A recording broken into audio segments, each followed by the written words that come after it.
Okay, so early in January, I made a video about how excited I was when this monitor, the Alienware 34-inch OLED, was announced at CES.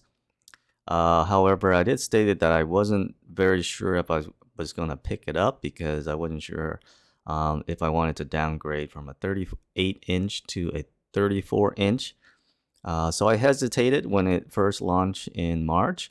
So I hesitated for about a couple weeks and I finally decided to put the order in, and it took about a little over 3 months wait time to finally get it.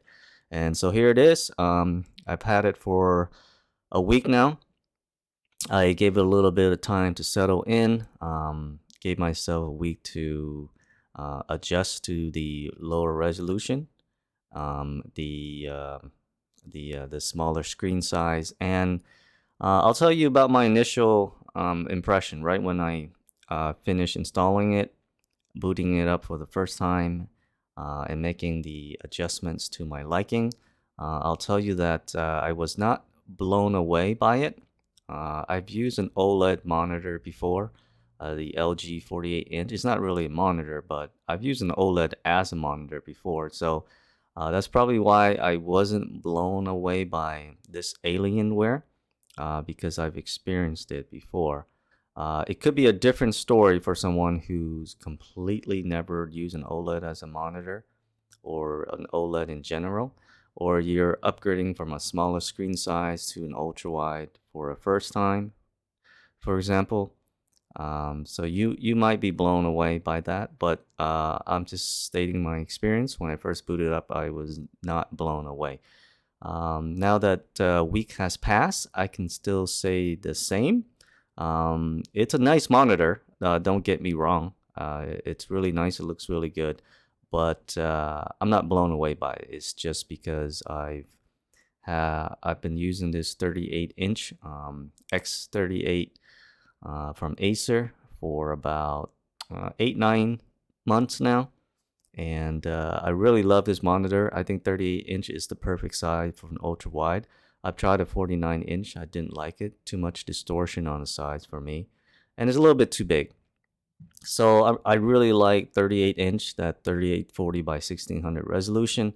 So going back down to 3440 by 1400 took a little bit getting used to, and even after a week, I still notice the resolution difference. It does distract me a little bit.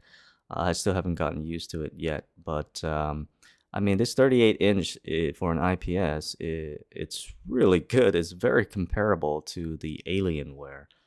Even in HDR, this X38 is only rated at 400, but I'll tell you, one of the biggest surprise for me with this 38 X38 is how nice the HDR is.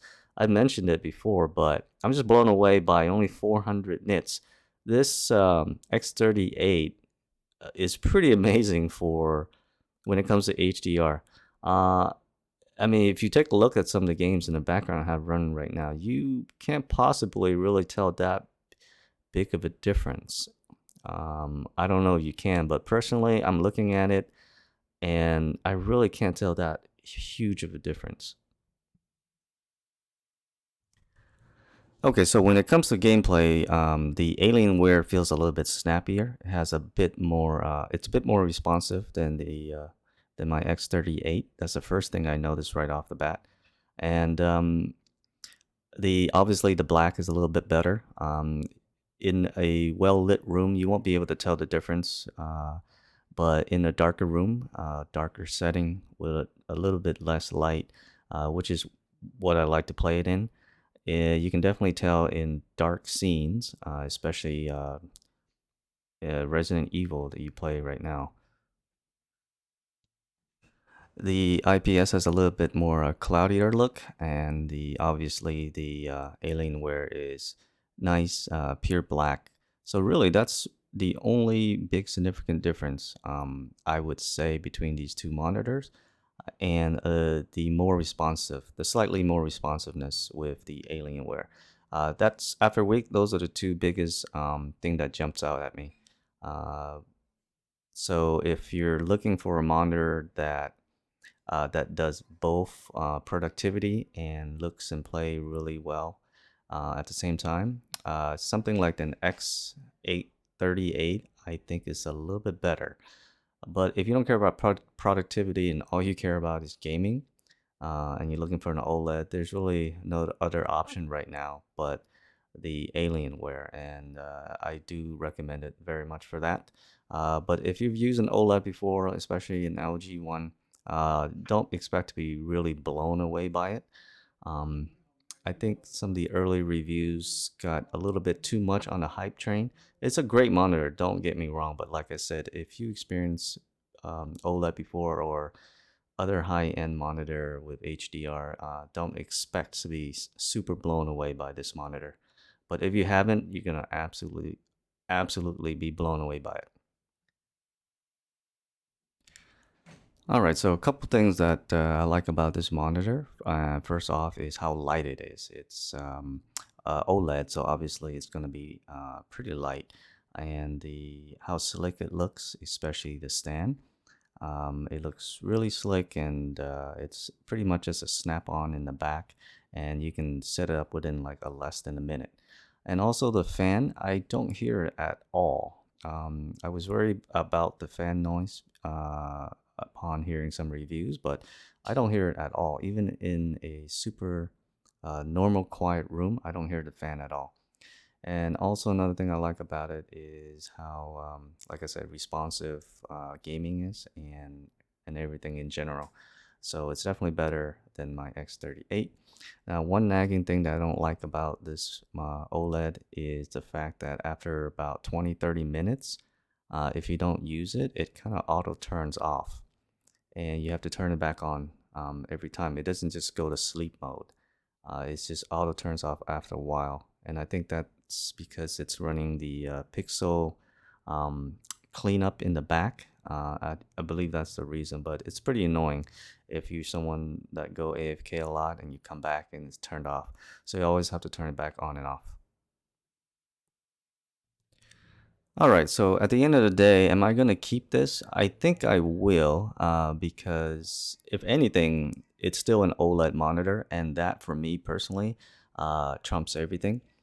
Because once you go OLED, it's really hard to go back to a backlit monitor, especially you play dark games. I personally love the Resident Evil games, and most game that most series that I play right now are in a darker tone map, so the OLED is definitely going to look a lot better.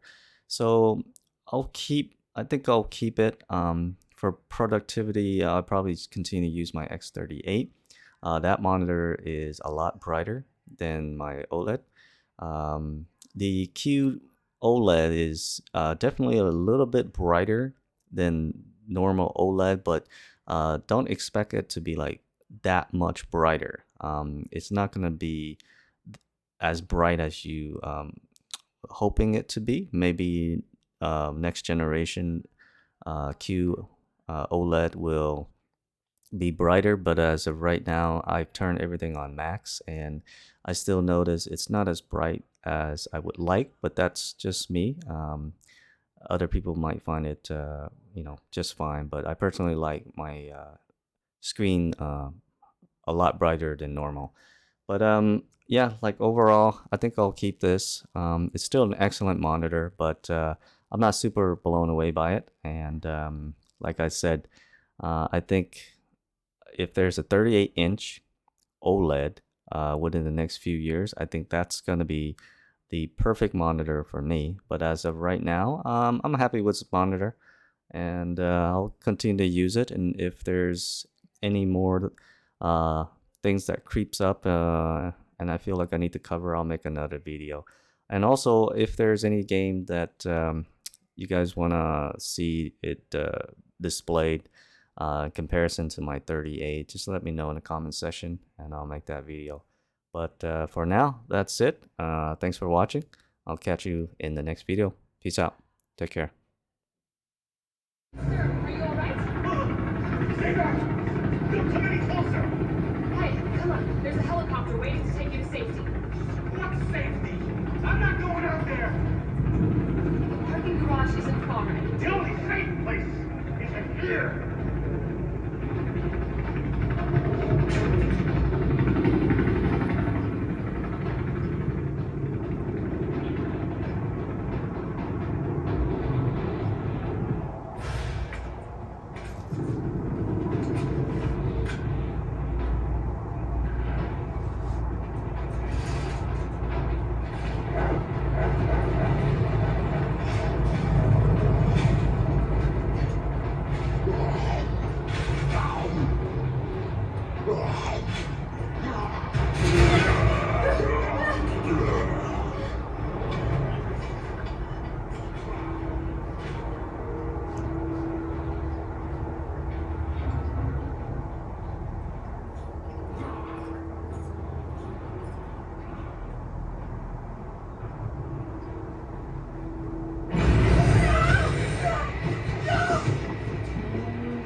Shit!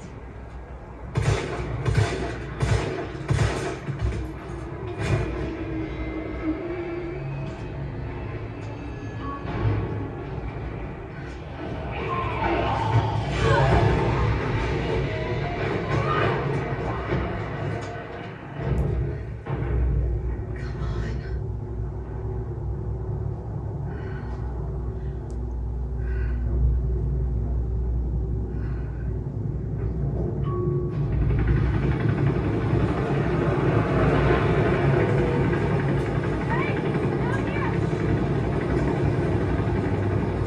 Hey,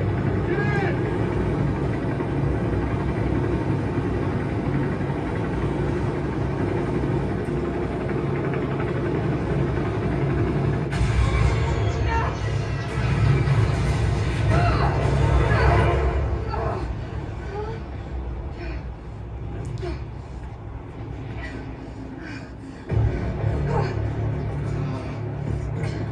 Sorry.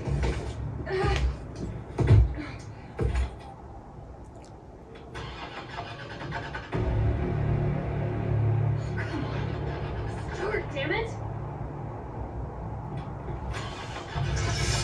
It's my turn, bitch!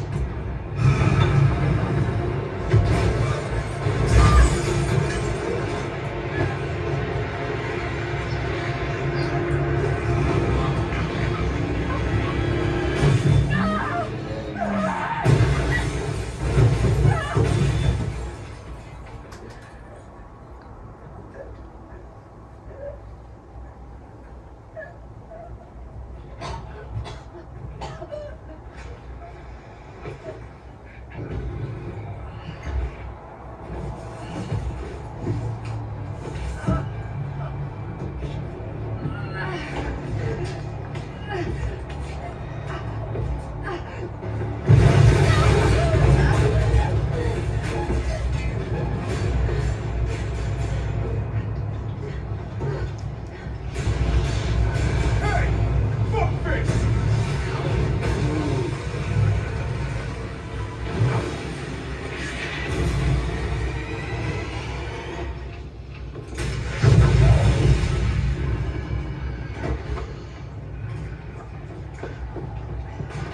Hey, easy, lady. I got you.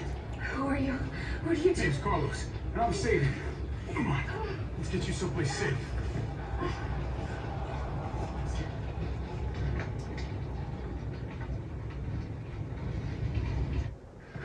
I think we're in the clear. Hope so. We've been bringing survivors here. Here where? My guys have converted some subway cars into a shelter. It's safe. I'm fine. Personal space. Okay, I get it. Let's go. Oh, come on. Who's the dipshit that closed this?